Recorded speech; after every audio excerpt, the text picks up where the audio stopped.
എല്ലാ സഹോദരങ്ങൾക്കും നമ്മുടെ യൂട്യൂബ് ചാനലിലേക്ക് സ്വാഗതം. അപ്പോൾ എന്താണ്, ഇന്നത്തെ ദിവസം എല്ലാവരും സുഖമായിട്ടിരിക്കുന്നു എന്ന് വിശ്വസിക്കുന്നു. അപ്പോൾ നമ്മുടെ ചാനൽ ആദ്യമായിട്ടാണ് കാണുന്നതെങ്കിൽ എത്രയും പെട്ടെന്ന് ഒന്ന് സബ്സ്ക്രൈബ് ചെയ്തോളൂ. അതോടൊപ്പം തന്നെ ബെല്ലൈക്കൻ കൂടി പ്രസ് ചെയ്യാൻ മറക്കരുത്. അപ്പോൾ എന്താണെന്ന് വെച്ചാൽ, നമുക്ക് എല്ലാ കാര്യങ്ങളും നമുക്ക് പറയുന്നതിന് വലിയ ബുദ്ധിമുട്ടായിരിക്കും.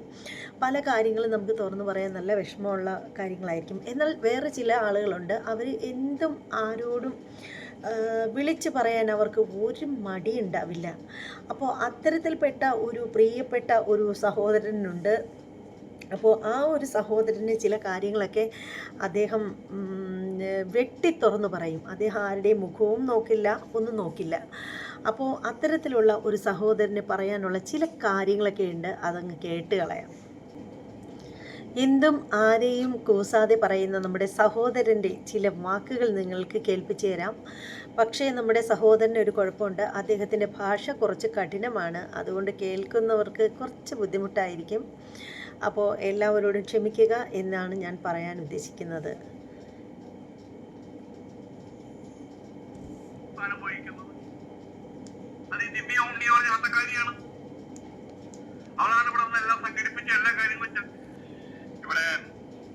ആടാൻ വന്ന ഗിന്നസ് ബുക്കുമായിട്ട് തടിതപ്പിയ ദിവ്യ ഉണ്ണി എന്ന തൊട്ടി അവര് ചെയ്തത് എന്ത് തരം പണിയാണെന്നറിയാമോ? തേക്കിൻകാട്ടില് പണ്ട് വേശ്യാസ്ത്രീകൾ ഉണ്ടായിരുന്നു. അവരെ ആരെങ്കിലും വിളിച്ചു കൊണ്ടുപോകുന്ന സമയത്ത് ഭർത്താവിന്റെ ഒപ്പം ഭാര്യ പോണ പോലെയാ പോവുക. കെട്ടിപ്പിടിച്ച് തോളത്ത് കൈയിട്ട് കുശലം പറഞ്ഞ് ഇതെല്ലാം കഴിഞ്ഞ് അവിടെ ചെല്ലും, പണി കഴിയും, പൈസ കയ്യിൽ കിട്ടും. പിന്നെ അയാളെ തിരിഞ്ഞു നോക്കില്ല, പിന്നെ അയാളെ വഴിയിൽ വെച്ച് കണ്ടാലും തിരിഞ്ഞു നോക്കില്ല. ആ ബന്ധം അവിടെ അവസാനിച്ചു. ഇതുപോലെ വന്നു ഇവിടെ ആട്ടമാടി 10000 പെൺകുട്ടികളെ നാടൻ ഭാഷയിൽ പറയണം മണ്ണാക്കിൽ കൊടുത്ത് അവളെ ഗിന്നസുമായിട്ട് ആടിപ്പാടി പോലീസുകാരുടെ മുമ്പിലൂടെ സ്റ്റഡി തപ്പി.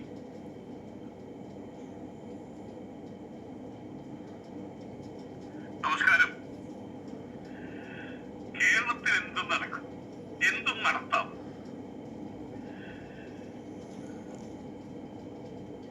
MLA വീഴ്ച, ഉമാ തോമസ് MLA വീഴ്ച, അവരിപ്പോഴും വെന്റിലേറ്ററിലാണ്. ഇന്നിപ്പോ ഒരു മണിക്കൂർ മുമ്പ് കിട്ടിയ ഒരു ന്യൂസ്, അവർക്ക് ശ്വാസകോശത്തിന്റെ ട്രബിള് അത് മാറിയിട്ടില്ല, അത് വെന്റിലേറ്ററിൽ തുടർന്ന് വരും. അണുബാധ മറ്റുണ്ടായിട്ടുണ്ട്. അവരത് കെടുക്കുമ്പോഴാണ് അവരെ ഒരു നോക്കാതെ ഈ ആട്ടക്കാരി അവൾക്ക് കിട്ടിയ സാമാനം കൊണ്ട് അവള് തടിതപ്പി. നമ്മള് കുട്ടിക്കാലത്ത് കണ്ണുപൊത്തിക്കളി നടത്തും. അപ്പൊ എല്ലാവരും കണ്ണുപൊത്തി നിൽക്കണം, ഇങ്ങനെ കണ്ണുപൊത്തി നിൽക്കണം. ചുമരിനോട് ചേർന്ന് കണ്ണുപൊത്തിക്കണം, അല്ലെങ്കിൽ കണ്ണിൽ ഇങ്ങനെ നോക്കിയാലോ ചുമരിനോട് ചേർന്ന് കണ്ണുപൊത്തിക്കണം. അപ്പൊ 1 മുതൽ 100 വരെ ഉണ്ട്. അതിന്റെ ഉള്ളില് അതില് എതിർ സ്ഥാനത്തേക്ക് ഒരാളുണ്ടായിരിക്കും. അതിനുള്ളിൽ അതിനെ പോയിട്ട് ഒളിച്ചോളണം. എന്നിട്ട് ഇവർ കണ്ടുപിടിക്കുക. നമുക്ക് എല്ലാവർക്കും അറിയാവുന്ന കാര്യം, കുട്ടിക്കാലത്ത് നമ്മൾ കളിച്ചിട്ടുള്ള കളിയാണത്. ഇതുപോലെയാണ് ഇവിടുത്തെ പോലീസുകാരും ഇവിടുത്തെ മന്ത്രിമാരും ഇവിടുത്തെ ഉദ്യോഗസ്ഥന്മാരും ഇവിടെ സകല മണവളാഞ്ചന്മാരും കണ്ടുപൊത്തി നിന്നു. കേസ് വരുന്നുള്ള സാഹചര്യം ഉറപ്പായി. കാരണം എന്താണ്, ഈ പ്രോഗ്രാം നടത്തിയത് ആരാണ്? വാസ്തവത്തിൽ ആരാണ് ഇതിന്റെ അഗ്രിമസ്ഥാനം വഹിക്കുന്നത്? അത് ഈ ദിവ്യ ഉണ്ണി പറഞ്ഞ ആട്ടക്കാരിയാണ്. അവരാണ് ഇവിടെ നിന്ന് എല്ലാം സംഘടിപ്പിച്ച് എല്ലാ കാര്യങ്ങളും എല്ലാം ചെയ്തെല്ലാം കഴിഞ്ഞ് ഇവിടെ ഒരു പ്രോഗ്രാം നടക്കുന്ന സമയത്ത് അതുമായിട്ട് ബന്ധപ്പെട്ട് എത്ര ആൾക്കാർ വരുമ്പോ അതുമായിട്ട് ബന്ധപ്പെട്ട് ഇപ്പൊ ഓരോരുത്തരെ അറസ്റ്റ് ചെയ്യാൻ തുടങ്ങിയിട്ടുണ്ട്. ഓരോരുത്തർ ഡിപ്പാർട്ട്മെന്റിന്റെ ആൾക്കാരേക്കും ചോദ്യം ചെയ്യാൻ തുടങ്ങിയിട്ടുണ്ട്. ഇതിന് അച്ചപ്പന് കളികൾ നടന്നിരിക്കുകയാണ്. തട്ടിക്കൂട്ട് പരിപാടി. അതിനോട് സെക്യൂരിറ്റി കാര്യങ്ങളും. ഈ ഉമാ തോമസ് എന്ന് പറയുന്ന MLA, PT തോമസിന്റെ പത്നി, അവർക്ക് ഏതോ ഒരു പൂർവ്വജന്മത്തിലുള്ള എന്തോ ഒരു തെറ്റ് ചെയ്യുന്ന പേരില് കിട്ടിയ ശിക്ഷ എന്നുള്ള രീതിയിൽ വേണമെങ്കിൽ കണക്കിലെടുക്കാം. നമ്മൾ അങ്ങനെയാണല്ലോ പറയുക. അവരൊരു വീഴ്ച വീണു. അത് പൂർവ്വജന്മത്തിലുള്ള ഈ ജന്മത്തിൽ ആ പാവ ഒരു തെറ്റ് ചെയ്തതായിട്ട് ഞാൻ കേട്ടിട്ടില്ല. അവര് പൂർവ്വജന്മത്തിൽ എന്തെങ്കിലും തെറ്റുകളായിരിക്കാം, തലയടിച്ച് വീണു. അങ്ങനെ വീഴ്ച അവിടെ വീടിലായിരുന്നെങ്കിൽ ഇന്നിപ്പോ ഈ ഒരു പ്രോഗ്രാമിനെ കുറിച്ച് പ്രകീർത്തിച്ചുകൊണ്ട് നമ്മുടെ ശബ്ദസാഗരം നിഘണ്ടുവിലെ ഏതെല്ലാം വാക്കുകളുടെ അതൊക്കെ എടുത്ത് ഇവിടുത്തെ ചാറ്റുകാരൊക്കെ ഇങ്ങനെ അതൊക്കെ എല്ലാവർക്കും അറിയാവുന്ന കാര്യമാണ്. ഇങ്ങനെ ഒരു വീഴ്ച സംഭവിച്ചപ്പോഴാണ് ഇതിന്റെ ഉണ്ടച്ചുരുട്ടുകൾ മനസ്സിലാക്കുന്നത്. ഇന്ന് വീണ്ടും വേറെ അവിടെ പുഷ്പ പ്രദർശനവും മറ്റുമുണ്ട്. അവിടെ വേറൊരു അപകടം ഉണ്ടായിട്ടുണ്ട്. ആ അപകടത്തിൽപ്പെട്ട കുട്ടിയുടെ കൈ ചലിപ്പിക്കാൻ പറ്റില്ല എന്നാണ് കേട്ടത്. ഇനി ആ അപകടം ഉണ്ടായത് അറിഞ്ഞുകൊണ്ടേ തന്നെ അത് ക്യാൻസൽ ചെയ്യാൻ പറഞ്ഞു, അടച്ചുപൂട്ടാൻ പറഞ്ഞു.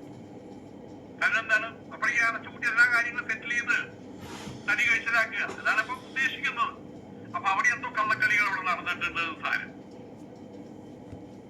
ഇവിടെ നമ്മൾ മനസ്സിലാക്കേണ്ട മറ്റൊരു കാര്യം, ഈ ആട്ടക്കാരി ഇവിടെ വന്നിട്ട്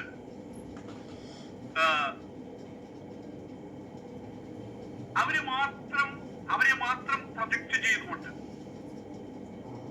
ഞാൻ നാളെ ട്രോയ് എന്ന് പറഞ്ഞൊരു സിനിമ കണ്ടു, ഇടയ്ക്കിടയ്ക്ക് കാണുന്നതാണ്. അതിന് ബ്രാഡ് പിറ്റ് എന്ന് പറയുന്ന നടൻ അതേ മാത്രം മുന്നോട്ട് വരുന്നു, ബാക്കി പടക്കൂട്ടങ്ങനെ പിന്നിൽ നിൽക്കുന്നു. അവർക്ക് അതിന് പ്രാധാന്യമില്ല. ഇതുപോലെ തന്നെയാണ് സേനാനായകനെ മാത്രം പ്രൊജക്ട് ചെയ്തുകൊണ്ട് എന്ന പോലെ ഈ പറയുന്ന ആട്ടക്കാരിയെ മാത്രം മുമ്പിൽ കൊണ്ട് നിർത്തി അതിന്റെ പുറകിൽ ഏകദേശം 10-40 മീറ്റർ പുറകിലായിട്ട് കുറെ ആളുകൾ. അവരുടെ കാഴ്ച എങ്ങനെയാണെന്ന് അറിയാമോ? അവരെ നമ്മളെങ്ങനെയാ കാണുന്നതെന്ന് അറിയാമോ? തൃശൂർ പൂരത്തിന് എലൈറ്റ് ഇന്റർനാഷണൽ ഹോട്ടലിന്റെ മുകളിൽ ഇരുന്ന് കഴിഞ്ഞാൽ, മുകളിൽ നിന്ന് ഇങ്ങനെ നോക്കി കഴിഞ്ഞാൽ എന്താ കാണുക? കുറെ കറുപ്പ് മാത്രം കാണാം, ഒരു കറുപ്പ് പരവതാനി പോലെ ആളുകളുടെ തല. അതിന്റെ ഇടയിൽ ചിലപ്പോൾ കുറച്ചൊരു പിന്നാമ്പലിങ് പോലെ നുറുകൊണ്ട വല്ല മുട്ട തലയുണ്ടെങ്കിൽ അത് മാത്രമേ മിനിങ്ങി കാണാൻ പറ്റും ഉച്ചവെയിൽ. ബാക്കി ഒരു കറുപ്പ് പരവതാനി വിരിച്ച പോലെ ഇതല്ലേ കാണിച്ചത് അവിടെ. ആ 12,000 കുട്ടികളെ അവരുടെ ശാപവും വലിയിട്ടല്ലേ ഇവിടെ ഇവിടുന്ന് തലമൊക്കെ ഇവിടുന്ന് പോയിട്ടുള്ള വാസ്തവത്തില്. ഏതായാലും പോയത് എങ്ങനെയാ പോയത്? എവിടെ വിട്ട് ഒളിയിൽ പോയതൊന്നുമല്ല, പരസ്യമായിട്ടാണ്, രഹസ്യമായിട്ടൊന്നല്ല, പരസ്യമായിട്ടാണ് പെട്ടെന്ന് കിട്ടിയ. മറ്റു പ്രശ്നമൊന്നല്ല, ഓരോരുത്തരെ ആയിട്ട് നമ്പർ 1, നമ്പർ 2 പ്രതിസ്ഥാനത്ത്, നമ്പർ 3 പ്രതിസ്ഥാനം, നമ്പർ 4 പ്രതിസ്ഥാനം, ഇങ്ങനെ പ്രതിസ്ഥാനത്ത് ചേർത്ത് വരുമ്പോൾ പോലീസുകാരുടെ നിയമത്തിന്റെ കരാളഹസ്തങ്ങൾ നീണ്ട് അവസാനം അവിടെ പിടികിട്ടുന്ന മനസ്സിലായ സമയത്ത് ഉന്നത തലത്തിൽ നിന്നുള്ള ഇടപെടല്, നടിയെ കേരളം വിടാൻ അനുവദിക്കണം.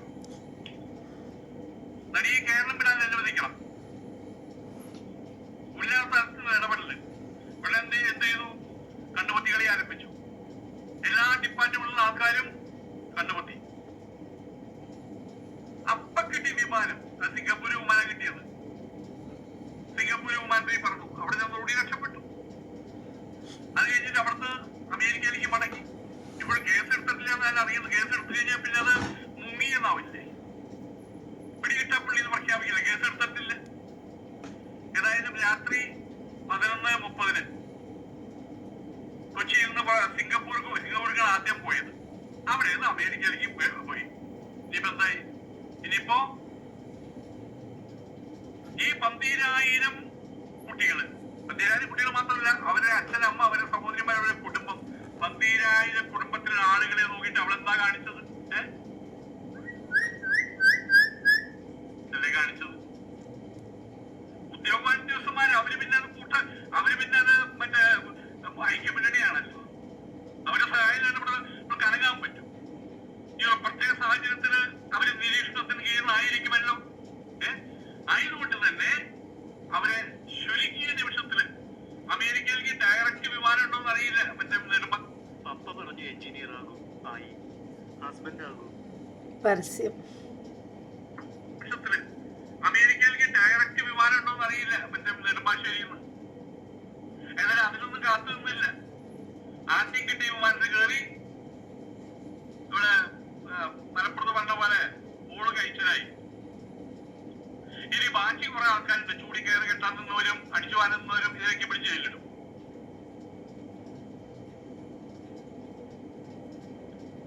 ഈ കേസില് ഇതുവരെയായിട്ട് ഇവരെ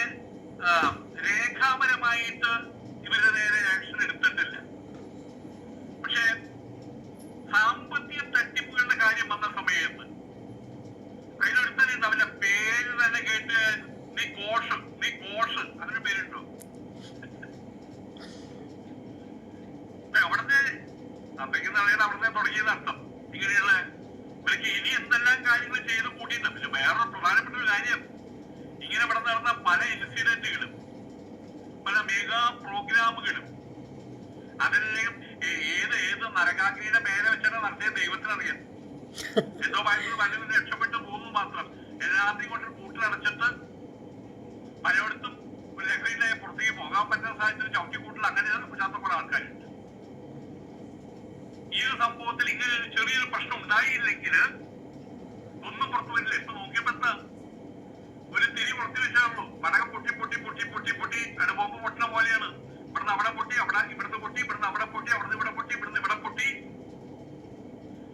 സാമ്പത്തിക കാര്യങ്ങളിൽ ഇതിന്റെ പ്രധാനപ്പെട്ട ഒരുത്തൻ ആ വയനാട്ടുകാരന് അറിഞ്ഞോടത്തോളം ഒരു പെട്ടിപ്പിടിയെ പോലുള്ള ഒരു ഓഫീസും വെച്ചിട്ടാണ് ഈ കളികൾ നടക്കുന്നത്. അതിന്റെ മാനേജിംഗ് ഡയറക്ടർ. അപ്പൊ ഒരുപാട് ഈ മാനേജിംഗ് ഡയറക്ടർ കേരളം ഞാനൊരു എൻ്റെ കൈ തട്ടിപ്പോയി. എന്തായാലും ഇദ്ദേഹം പറയുന്ന ഈ ഒരു രീതിയിലൊന്നും സംസാരിക്കാൻ നമ്മളെ കൊണ്ട് പറ്റില്ല. നമ്മൾ സംസാരിക്കും, കുറച്ച് പരുഷമായ ഭാഷയിലൊക്കെ സംസാരിക്കും. പക്ഷേ എന്നാലും ഇദ്ദേഹം പറയുന്നത് പോലെ അത്രയും ഇതായിട്ട് പറയാനൊന്നും നമ്മളെ കൊണ്ട് പറ്റത്തില്ല. അതുകൊണ്ട് തന്നെയാണ് ഈ ഒരു പ്രവൃത്തിക്ക് ഇതുപോലെ ഒരു മറുപടി തന്നെയാണ് ശരിക്കും പറഞ്ഞാൽ വേണ്ടത്. ഇതുപോലെ ഒരു മറുപടി തന്നെയാണ് വേണ്ടത്, അതിൽ യാതൊരു തർക്കവുമില്ല. അതുകൊണ്ട് തന്നെയാണ് ഞാൻ ഇദ്ദേഹത്തിൻ്റെ ഈ വാക്കുകളെ ഇങ്ങോട്ടേക്ക് കടമെടുത്തത്. എന്തായാലും ഈ വീഡിയോ എനിക്ക് ഒരുപാട് ഇഷ്ടമായി. എന്തായാലും അദ്ദേഹത്തിന് ഒരുപാട് നന്ദി. ഓരോ മനുഷ്യർക്കും വേണ്ടിയിട്ടാണ് ഈ ഒരു ചതിയിൽ കബളിപ്പിക്കപ്പെട്ട ഓരോ മനുഷ്യർക്കും വേണ്ടിയിട്ടാണ് അദ്ദേഹം സംസാരിച്ചിരിക്കുന്നത്. ഇങ്ങനെ നിഷ്പക്ഷമായിട്ട് സംസാരിക്കാൻ അദ്ദേഹത്തിനെ പോലുള്ള ഒരുപാട് പേരുണ്ട് എന്നറിയാം. എന്നാലും അദ്ദേഹത്തെ ഈ ഒരു അവസരത്തിൽ ഞാൻ ആരുമില്ല അദ്ദേഹത്തെ അഭിനന്ദിക്കാൻ വേണ്ടിയിട്ട് ഞാൻ വലിയ ആളൊന്നുമല്ല. എന്നാലും എൻ്റെ ഈ ഒരു കുഞ്ഞു മനസ്സുകൊണ്ട് ഞാൻ അദ്ദേഹത്തെ വണങ്ങുന്നു.